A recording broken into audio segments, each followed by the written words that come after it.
Feelings क्या है, यहाँ तो नेपाल आके बिल्कुल दिल गदगद सा हो जाता है। प्लस अभी जितनी टीम्स आई हैं सारे खुश है। शायद मुझे नहीं लगता कि किसी को ऐसा लगा हो।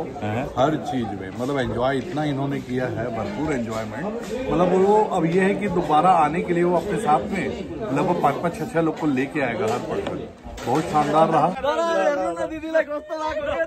स्काई वालकै साथीहरू भेरेटारको यताबाट भेरेटारको भ्यू पनि हेर्न सकिन्छ। एकदमै सुन्दर ठाउँमा रहेको छ भेरेटार।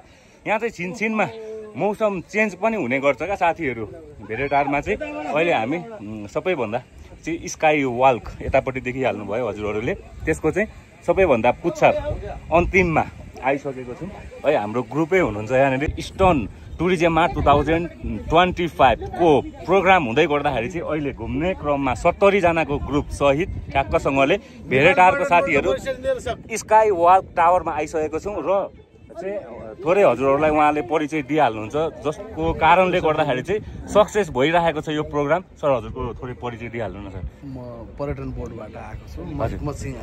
हजुर र विशेष सर यो जुन हाम्रो इस्टर्न टुरिज्म मार्ट 2025 छ नि यसको प्रोग्रामहरू कार्यक्रमहरू के रहेको छ सर?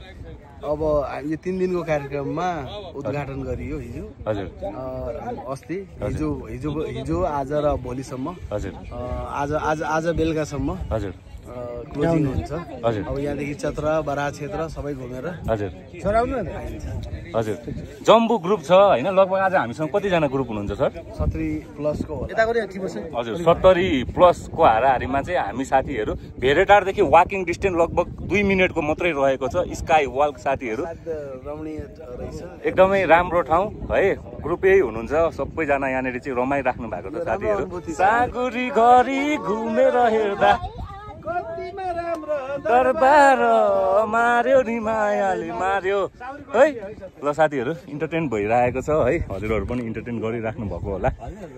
फ्युचरमा हजुरहरू पनि भेरेटारको स्काई वाल्कको लागि चाहिँ टुरको लागि आउँदै गर्दाखेरि चाहिँ ठ्याक्कसँगले 17-18 किलोमिटर अगाडि धरान पर्दछ यो साइडमा है। यतापट्टि बाङ्गोटेडो बाटोहरू पनि देख्न सक्नुहुन्छ। यो बाटो हुँदै हुँदै धरानबाट ठ्याक्कसँगले भेरेटार आइपुग्ने हो। भेरेटारदेखि थोरै लगभग बजार एरियादेखि चाहिँ 2 मिनट 3 मिनट माथिको डिस्टेन्समा चाहिँ वाकिङ डिस्टेन्समा चाहिँ साथीहरू स्काई वाल्क रहेको छ।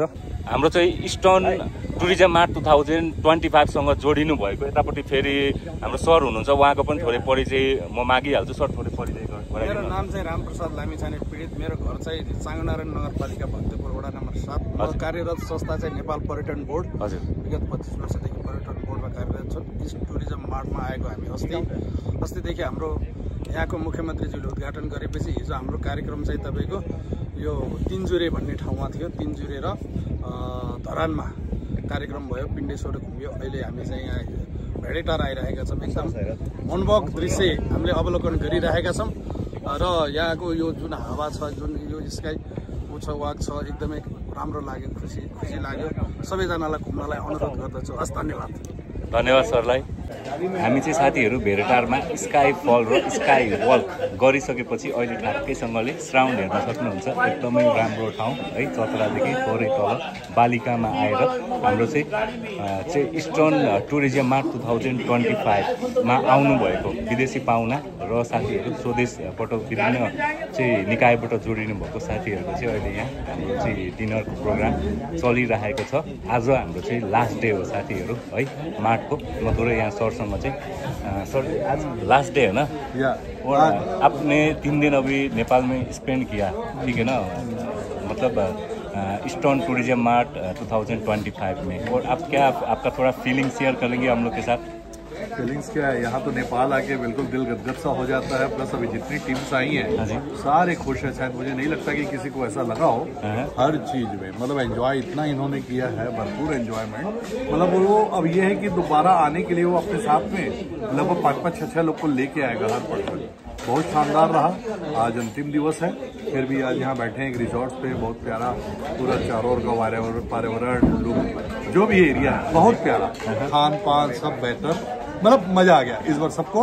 अब आज जो आए मान के चलिए बहुत जल्द और ज्यादा से ज्यादा यहाँ पे आएंगे और ये सिलसिला जारी रहेगा। ओके शुक्रिया सर जी ठीक है ना फिर मिलेंगे बिल्कुल नेपाल अच्छा लगा ना बहुत बहुत ओके थ्याङ्क यू साथीहरू है उहाँहरूले एकदमै मन पराउनु भएको छ विशेष गरी हामीले चाहिँ पूर्वी क्षेत्रहरूलाई चाहिँ एक्सप्लोर गरिराखेको थियौँ हाम्रो चाहिँ इस्टर्न टुरिज्म मार्ट 2025 को प्रोग्रामको चाहिँ मेन हाम्रो चाहिँ के थियो भने चाहिँ योजना पूर्वलाई चाहिँ एक्सप्लोर गर्नुपर्छ हिडन जामहरू पूर्वमा धेरै छ है भनेर चाहिँ यो प्रोग्राम चलिरहेको थियो आज लास्ट डे साथीहरू है हजुरहरूले पनि ब्लग इन्जोय गर्नु होला भन्दै नेक्स्ट ब्लगमा चाँडै भेटौँला साथीहरू सी यू देन साथीहरू बाई बाई